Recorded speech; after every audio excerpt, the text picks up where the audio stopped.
আসসালামু আলাইকুম। যারা নতুন সৌদি আরব আসতে চান অবশ্যই যে কোনো একটা হাতের কাজ শিখে আসেন ভাই, বুঝছেন? এমনি এসে কোনো লাভ নাই। এমনি যদি আসেন তাহলে কোনো লাভ নাই। একটা হাতের কাজ শিখে আসেন, তাহলে সেটা ফিউচারে কাজে দিবে। ফিউচারে না, লাইভই আপনার কাজে দিবে। আপনি যেদিন থেকে সৌদি আরব ঢুকবেন না, ওই দিন থেকে মনে করেন আপনার ওটা কাজে লাগবে। কারণ আপনার প্রবাসের ক্ষেত্রে বা বাহিরের ক্ষেত্রে হাতের কাজ এটা খুবই গুরুত্বপূর্ণ একটা জিনিস।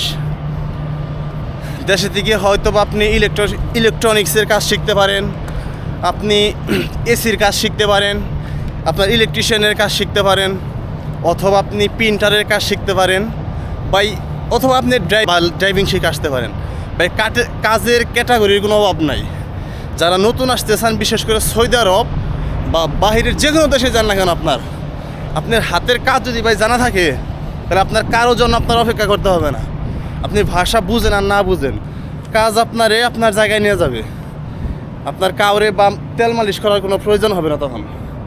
আশা করি বুঝতে পারছেন আমার কথা। যারা নতুন আসতে চান আমার হিসাবে একদম সোজা হিসাব, কাজ শিখে আসেন। টাকার অভাব হবে না, কাজের অভাব হবে না ইনশাল্লাহ।